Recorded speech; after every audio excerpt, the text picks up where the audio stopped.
No sé ni por dónde empezar. Porque hay cosas que una vive callada tanto tiempo que parece que nunca existieron. Pero existieron. Yo existí. No esa imagen de la chica rebelde que mi familia inventó para justificar el silencio, sino la mujer que un día eligió vestir uniforme en vez de corbata. Tenía 19 años cuando rechacé la beca en Columbia y me alisté. No fue un acto de rebeldía, fue una decisión. Solo que, para ellos, fue como si hubiera escupido en el blasón familiar. Mi padre me cortó de las fotos, mi hermano me bloqueó de todo y mi madre, bueno, solo decía que era una fase, no lo fue. Era solo el comienzo de todo. Recuerdo el primer día en la base como si fuera ayer. Nadie me conocía, nadie sabía mi apellido. Y por primera vez eso fue un alivio. Podía ser solo una recluta más tratando de aguantar el golpe. Y aguanté. Aguanté calor, entrenamiento, dudas, cansancio y esa voz interna que preguntaba si valía la pena cambiar comodidad por convicción. Y valió. Porque después de unos años, cuando la cosa se puso seria de verdad, eso fue lo que me sostuvo. Hubo una misión en Kenia, cerca de Nairobi. El comandante cayó.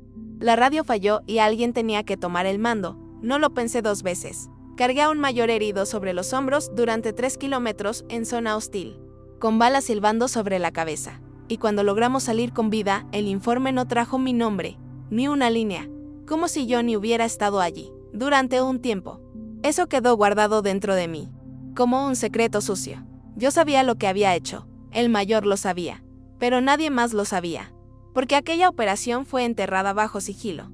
Mis registros quedaron encerrados bajo capas de confidencial y acceso restringido, y la vida siguió. Volví al país con cicatrices nuevas, físicas y otras que ni sé nombrar. Entonces llegó el golpe más bajo. Mi propia familia presentó una demanda contra mí, alegando que yo había inventado mi historial militar para conseguir beneficios. Mi padre firmó los documentos como autor de la denuncia. Fue surrealista. Dolía más que cualquier misión. Y lo peor, no podía abrir la boca para defenderme. El abogado de mi familia fue directo: o entregaba documentos secretos o me destruirían públicamente, pero yo juré proteger aquello. Sabía que, si mostraba cualquier parte de ese material, comprometería no solo mi nombre, sino la seguridad de gente que aún estaba en el campo. Así que elegí el silencio. Me llamaron mentirosa, farsante, oportunista. Había gente etiquetándome en redes con memes, con comentarios repugnantes, llamándome soldadita de Instagram, incluso veteranos dudaban. Y yo seguía yendo al tribunal, sentándome frente a ellos, escuchando todo callada, con el uniforme limpio y el orgullo tragado. La parte más difícil no fue que desconocidos me llamaran mentirosa. Fue ver a mi padre mirarme como si fuera una carga pública. El mismo hombre que me enseñó a mantener la palabra, que decía que el honor no se negocia. Sentaba allí con esa mirada neutra, como si yo fuera una ciudadana cualquiera intentando engañar al sistema. Y mi hermano, siempre tan correcto, siempre de traje y corbata, me miraba con aire de superioridad, como si yo hubiera sido un error de la familia. Como si el simple hecho de no seguir el camino que ellos trazaron fuera motivo para borrarme de su historia. Duele, ¿sabes? Duele más que cualquier herida en el campo. La prensa se aprovechó del escándalo.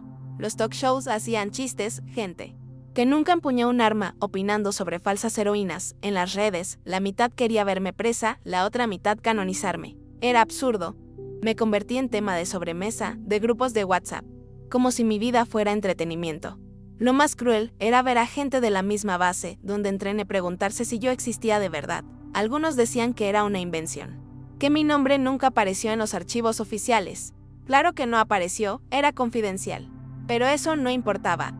Quienes querían derribarme, el silencio que me protegió allá afuera, se convirtió en mi sentencia aquí dentro. En el penúltimo día del juicio, mi abogada estaba visiblemente agotada. Intentaba de todo, pero sin documentos desclasificados, cada argumento parecía un tiro al aire. Yo mantenía la postura, aunque el estómago se me revolvía. Hasta que, el último día, cuando todo parecía perdido, un hombre entró en la sala. Caminaba con dificultad, apoyado en un bastón. Nadie lo reconoció de inmediato, pero yo supe quién era en cuanto vi la forma en que sostenía el hombro, torcido como quedó tras la extracción. Era el mayor Thorne, desaparecido desde la misión en Nairobi. Cuando pidió hablar, toda la sala quedó en silencio. Se presentó con firmeza, pese a la voz ronca. Dijo, sin rodeos, que solo estaba vivo gracias a mí. Contó cómo asumí el mando en el caos, cómo reorganicé la retirada, y lo cargué, aún con mi equipo empapado y su brazo colgando. Dijo que yo no pedí nada después, que Desaparecí al día siguiente, que ni esperé reconocimiento. La jueza solo escuchaba. Cuando terminó, ya no había nada que discutir. La acusación guardó silencio.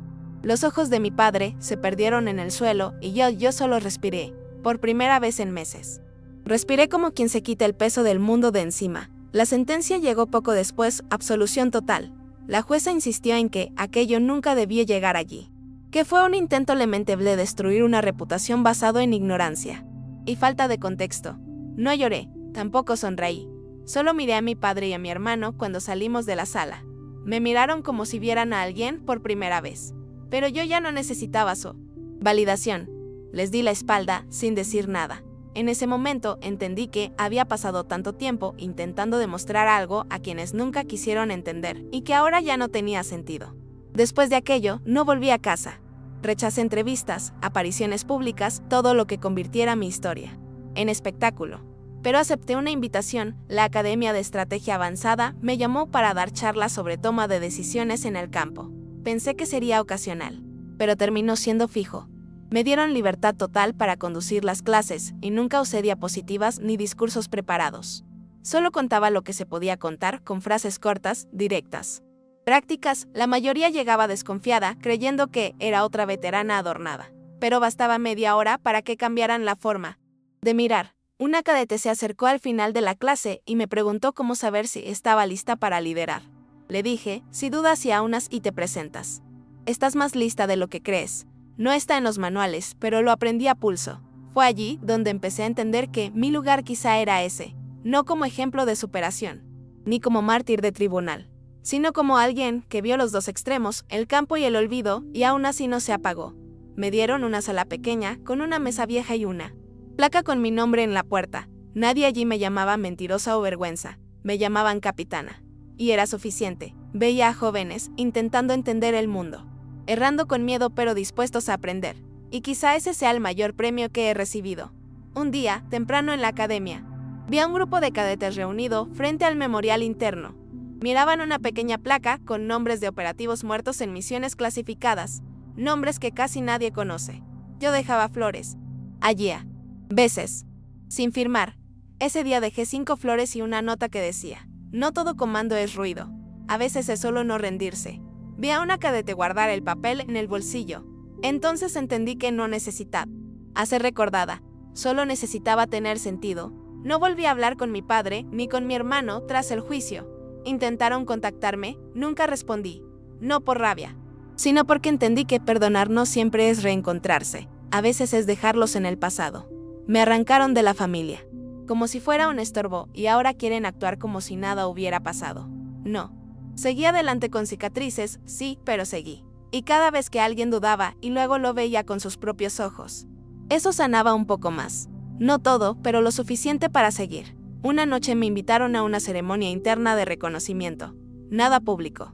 Solo entre instructores y algunos veteranos. Vi que habían puesto mi rango completo en la silla reservada. Capitana Elisencreel, operaciones tácticas de rescate, clase B Bravo 7. Me quedé mirando eso unos segundos. No era el nombre en la tarjeta lo que me emocionó. Era que alguien recordara la unidad Bravo 7. Aunque nunca tuvo registro oficial. Solo quien estuvo allí conocía ese detalle. Por primera vez sentí que quizá había dejado una huella real. No un mito, sino algo que tocó a gente de verdad. Al salir, una señora me abordó. Pelo gris recogido, uniforme de intendencia. Dijo, serví con tu madre. Ella hablaba de ti con orgullo, incluso cuando todos le daban la espalda. No supe qué responder. Mi madre murió cuando yo aún era cadete. Nunca pude hablar con ella sobre mi elección. Esa frase me desarmó, porque durante años creí haber decepcionado incluso a la única persona que quizá me entendía. Esa noche lloré hasta quedarme dormida, no de dolor, sino de alivio. Días después, recibí una carta con sello militar y sin remitente. Dentro había una copia autenticada de un informe antiguo, la misión de Nairobi, con mi nombre completo, identificación biométrica y el parte del mayor al que salvé.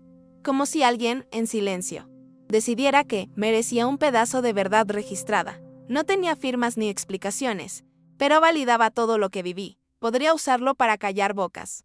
Lo guardé en un cajón. Ya no necesitaba convencer a nadie. La diferencia es que ahora yo sabía que no inventé mi historia. Las semanas pasaron y me llamaron para más sesiones de instrucción. No soy de hablar mucho, pero basta una mirada atenta para entender que hay intención en cada palabra mía. Una cadete me preguntó si debía ocultar las cicatrices de una misión fallida. Le dije, si estás viva para contarlo. Esa misión no falló. Sonrió con ojos húmedos. A veces el silencio dice más que cualquier discurso. Quizá porque aprendí a vivir entre líneas no escritas. Una noche, tras una clase, dejé un sobre en el memorial con 5 nombres que nunca fueron reconocidos compañeros míos. Escribí, ellos estaban allí. Fue mi forma de dejar huella, sin necesitar permiso.